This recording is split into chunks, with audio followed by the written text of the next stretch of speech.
అందరికీ నమస్కారం. ఈ వీడియోలో ఆచార వ్యవహారాలు అంటే ఏమిటి?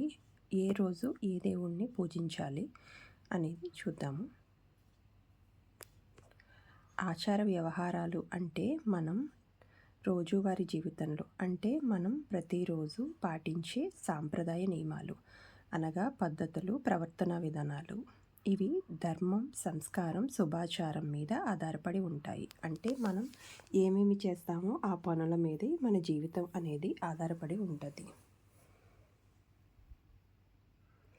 ఆచారాలు అనగా ఉదయము లేచిన వెంటనే స్నానం చేసి దేవుడికి పూజ చేయడం అనేది మనకి పూర్వం నుండి వస్తున్న ఆచారం. అలాగే నమస్కారం చేయడం, ఉపవాసం చేయడం కూడా ఈ ఆచారాల్లో ఒక భాగము.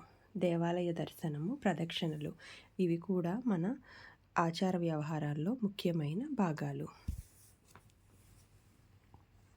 వ్యవహారాలు: పెద్దలకు గౌరవం ఇవ్వడం, సత్యం మాట్లాడడం అనగా ఎప్పుడు నిజం మాట్లాడడం, అబద్ధాలు ఆడకపోవడం, ఇతరులకు సహాయం చేయడం, అలాగే శుభకార్యాలు అంటే పూజలు, పెళ్ళిళ్ళు, అలాగే గృహప్రవేశం వంటి అతిథి కార్యాలయాల్లో పాల్గొనడం.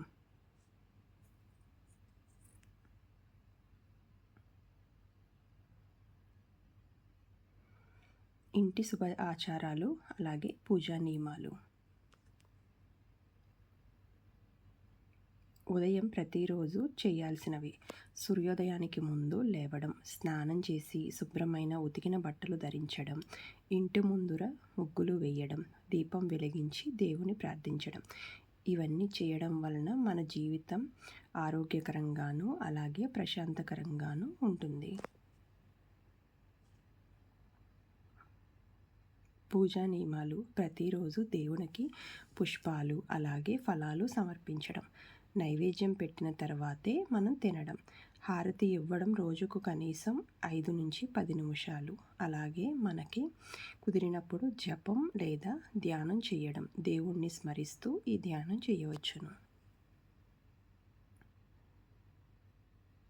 కుటుంబ ఆచారాలు అంటే మన కుటుంబంలో ఉండేటువంటి పెద్దలకు నమస్కారం చేయడము, ఆహారం ముందు దేవుని స్మరణ, తినే ముందు దేవుణ్ణి స్మరించుకోవడము, శనివారము అలాగే ఏకాదశి వంటి మంచి రోజుల్లో ఉపవాసాలు చేయడము, పండగ రోజుల్లో మాత్రము కొన్ని ప్రత్యేక పూజలు చేయడము.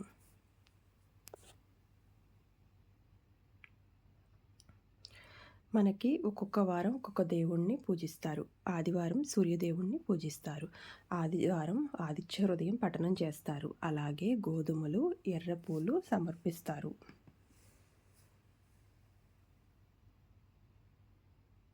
సోమవారం పూజించవలసిన దేవుడు శివుడు. శివునికి పూజ చేసి పాలు, బెల్లంతో అభిషేకం చేస్తే మంచిది. అలాగే ఓం నమ శివాయ అనే మంత్రాన్ని జపించడం వలన శివుని యొక్క ఆశీస్సులు అందరికీ లభిస్తాయి.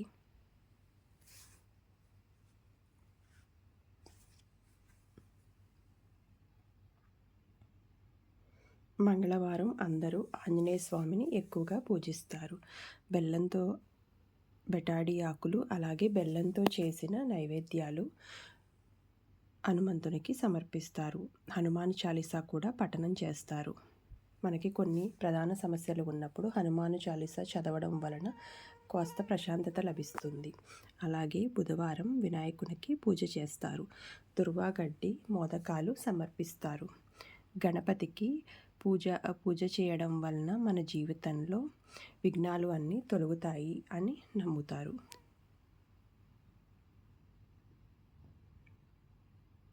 గురువారము శ్రీ మహావిష్ణువునికి అలాగే కొంతమంది సాయిబాబాకు కూడా పూజలు చేస్తారు. శ్రీ మహావిష్ణువుకి పసుపు పూలు అలాగే శనగపప్పు నైవేద్యంగా పెడతారు. సాయిబాబాకి ప్రతిరోజు ప్రతి గురువారం హారతి ఇస్తారు. శుక్రవారం లక్ష్మీదేవి పూజ. శుక్రవారం అనేది మన హిందువులు అతి పవిత్రంగా లక్ష్మీదేవికి పూజ చేయడానికి చూస్తారు. అలాగే కుంకుమ, పాలు, పాయసం నైవేద్యంగా పెడతారు. శనివారం నాడు వెంకటేశ్వర స్వామికి, శనీశ్వరుడికి, హనుమాన్కి కూడా పూజ చేస్తారు. నువ్వుల నూనె ధూపం వెలిగించి నల్ల నువ్వులు దానం ఇస్తారు. దీనివలన మనకు ఉండే శని ప్రభావం తగ్గుతుందని ప్రజలు నమ్ముతారు. అలాగే ఏ ఏ రోజుల్లో ఏ మంత్రాలు చదవాలి చూద్దాము. ఆదివారం సూర్యుడిని పూజిస్తారు. మంత్రం ఓం సూర్యాయ నమః లేదా ఆదిత్యాయ నమః. ఈ మంత్రాన్ని 11 సార్లు లేదా 21 సార్లు జపించడం వలన మనకి చాలా శుభము కలుగుతుంది. మంగళవారం హనుమంత్. సోమవారం శివుడు జపించవలసిన మంత్రము ఓం నమఃశివాయ. 108 సార్లు జపిస్తే మనకు శివుని యొక్క అనుగ్రహము లభిస్తుంది. మంగళవారం ఆంజనేయ స్వామి జపించవలసిన మంత్రము ఓం హనుమతే నమః. భయాలు అడ్డంకులు తొలగుతాయి. మనకు జీవితంలో పెద్ద సమస్యలు కలిగినప్పుడు ధైర్యం కోసం ఆంజనేయ స్వామిని పూజిస్తాము. బుధవారం గణపతి వినాయకుడు జపించవలసిన మంత్రము ఓం గం గణపతయే నమః. విద్య విజయానికి మంచిది. మనం ఏ పనైనా ప్రారంభించేటప్పుడు విఘ్నాలు కలగకుండా ముందుగా వినాయకుడిని అందుకే పూజిస్తాము. గురువారం శ్రీ మహావిష్ణువుని పూజిస్తాము. పఠించవలసిన మంత్రము ఓం నమో నారాయణాయ. ఈ మంత్రం జపించడం వలన శాంతి కృప మనకి లభిస్తాయి. శుక్రవారం లక్ష్మీదేవి పఠించవలసిన మంత్రము ఓం శ్రీం మహాలక్ష్మీ నమః. ఈ మంత్రం పఠించడం వలన మనకి ఉండే ఆర్థిక సమస్యలు తొలగిపోతాయి. అలాగే ఐశ్వర్యం పెరుగుతుంది. శనివారం శనిదేవుణ్ణి పూజించడం వలన మనం పడే కష్టాలు తొలగుతాయి. పఠించవలసిన మంత్రము ఓం శనిశ్చరాయ నమః. దీనివలన శని దోషాలు తగ్గుతాయి. మనకు ఉన్న దోషాలు కూడా అన్నీ తొలగిపోతాయి. సర్వే జన సుఖినో భవంతు.